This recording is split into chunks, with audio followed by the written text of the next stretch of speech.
up guys, welcome back to the part 2 of this Blender course, which is Physics Fundamental. So in the first course, this is where we stopped.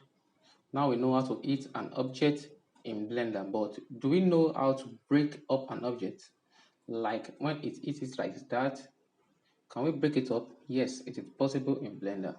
So I'm going to show you the basic way to break things up in Blender.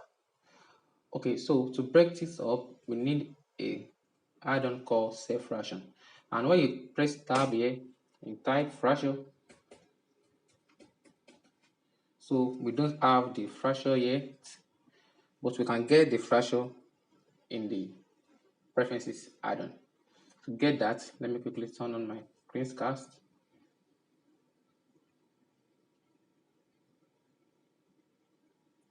Okay. Okay, that's good. To get that, just go to edit, preferences. Now click on add-on, like so. Now type fraction.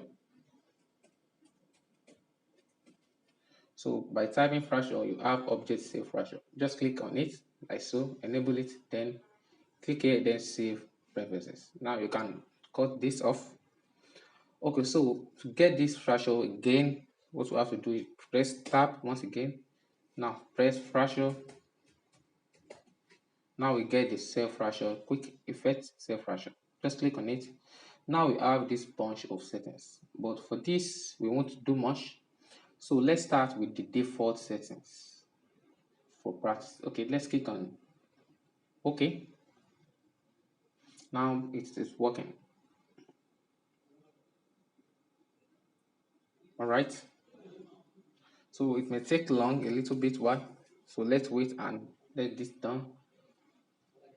So what we see here is we have a bunch of objects here, and this is the object, individual object we have here, and it's very much. So for this, let me just show you what we got. This is each object. You can see the form, the shape of this object. So what happens is that this self-fraction add-on break all these objects as individual objects. So I will just show you. Let me just undo this. I want to show you something really quick.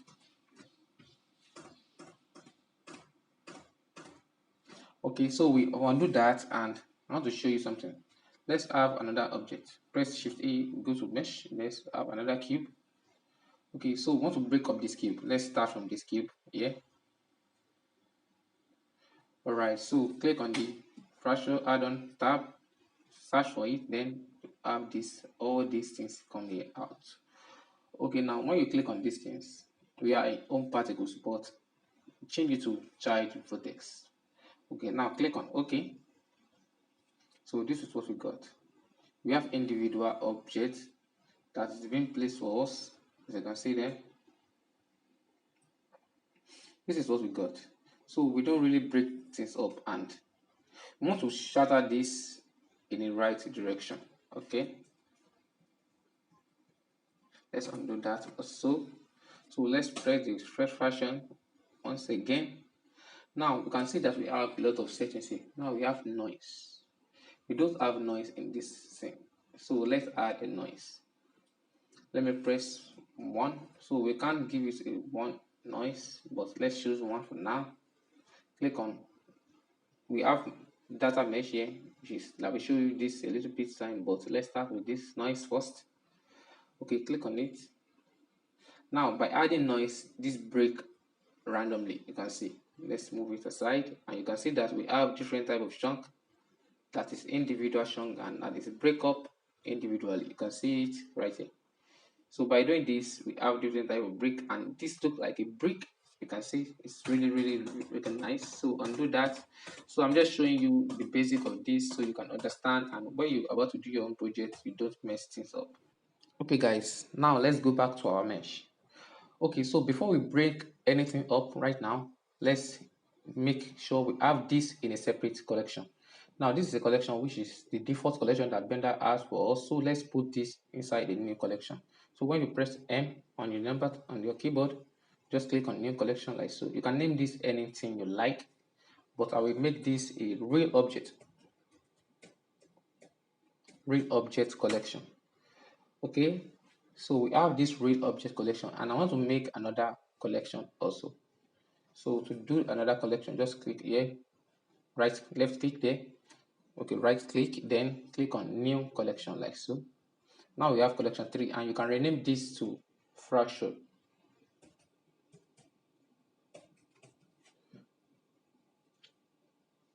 Sorry. Okay, so we have a new collection here, which is the fraction collection, and we have a real object where we have our objects. So it is better you make a collection before doing any fraction. It's very, very important. Okay, so let's do the fraction once again. Now tab, click on the cell fraction add-on. So we have noise in this things now, and which is 1. So let's try, maybe you can put more noise, which is 2. No, we can't add noise more than 1%. Okay, so in here we have scale. We have y, z, then x scale here. So it depends on what you are looking for. If you want to do like a brick, you can leave it default. If you are doing like a shrunk, which is a wood, you can reduce this x and y collection. You can reduce this value here in this scale. Okay, let me just show you and reduce this to 0.2. 0.2. Let's do 0.1. 0.1. So you can see this clearly. Okay, and by doing this 0.1, let's just click fraction. Okay, now you can see that this comes out like individual weight. Okay, so let me hide this, which is my real object. I will just click here and tick that so we can see the real object. That's why it's overlapping. So by doing that, you see that this trunk really looking straight. You can see in some part it's looking straight. You can see that. So that's how to do that. And let's delete all this once again. You can delete that. Now turn on our real object, then go back to self fraction once again. Okay, now let's make this the default. Now you get how to do that. Let's make it the default. Okay, now when doing fraction, we want inside particles also. I will show you what I mean now. So in this data, mesh data, you can turn on this material and give it 2 materials. Now in this group, turn on the interior V group. That's very important. In texturing, you will get that a little bit, but let me just turn on this. Make sure you turn on this and give this a material. So we want a collection that we assign our fraction in. So you can type your collection here, but let's leave that. It will assign it to fraction collection. Okay, so we have the mass, which is the weight. So let's leave that as default. So make sure you set this up. So we have 100 limits, and the reason why we have more strong in the other limit is because we have subdivide our mesh. So let me just cancel this. When you look at this mesh, it's being subdivided. You can see if you did not subdivide your mesh, you wouldn't get a lot of trunk like this. You wouldn't get more particles and more pieces of breakage in this. So remember, when you are doing this type of things, you subdivide multiple times so that you can get a better fraction. Okay, let's go back. Press tab, go back. All right, now we are in 100, which is the default, and it's okay for the fraction. Turn on this, give it 2, then turn on the interior. Okay, now let's start doing the fraction. Click on OK. So this will take a lot of time to do. So let's wait, and before you know it, it's done. Now it is done. So now we have this in the fraction section. You can see all of this trunk is in the fraction section. And when you play this, we have our cube which is active, and when you play this, we still have our object, which is the real object we add, is affected by this object. So things is really going well, and our breakage object is not affecting. Okay, let's hide this and let's play again. It's the same, but this time we don't see our object, which is our active object. We only see this displaying. So the reason why it's doing that is because we do off this collection, but the effect and the physics inside this is still working. Okay, so let's go back and click on this object and go to physics tab, and you can see that we still have physics going on here in this object. So when you click on this object also, we still have physics going on in it. So for us to avoid this, let's turn off the physics in this object. Okay, by doing this, we don't have any physics. Now we can switch it off and play this once again. Now you can see that our cube just fall down and come down forever. Okay, now, so to make sure our object affect these particles that will break up, okay, to make sure it affects this, we not add a rigid body collision to this. Let's click on the rigid body also for this, which is active, and play this. So what happens now when we play this is this always affect the object I selected, and now we have to select all these bunch objects and add a rigid body to this, and it's very painful to add a rigid body to all these single objects one by one, and clicking it by adding rigid body in rigid body, so it is not very sufficient and it's not better, and this is the reason why we have a collection. And this is the reason why the collection is very, very important. So by doing this collection now, I can select all these objects. So right click on this object and come to select object. Now select object. Now we select all the objects in this collection. And the objects that are available in this collection is only the object that will break up. Okay, now we can add a rigid body to this. Now when we click rigid body, now we see that we already have rigid body on this. And this is not really working. You can see. And the rigid body only affects only the one I picked earlier and that I assigned the rigid body to this.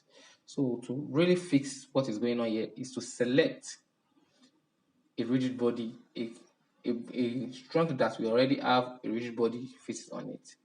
So select that, then go back to your fracture which you named and select a rigid body. Select this object.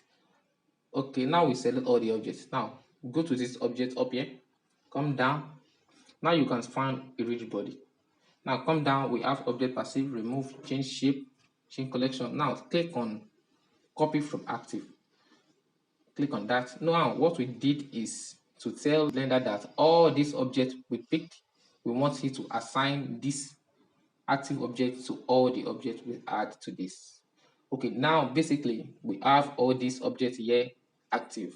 So when you play this, you see that everything breaks up, and this is what's really going on, and everything is being added as a rigid body object.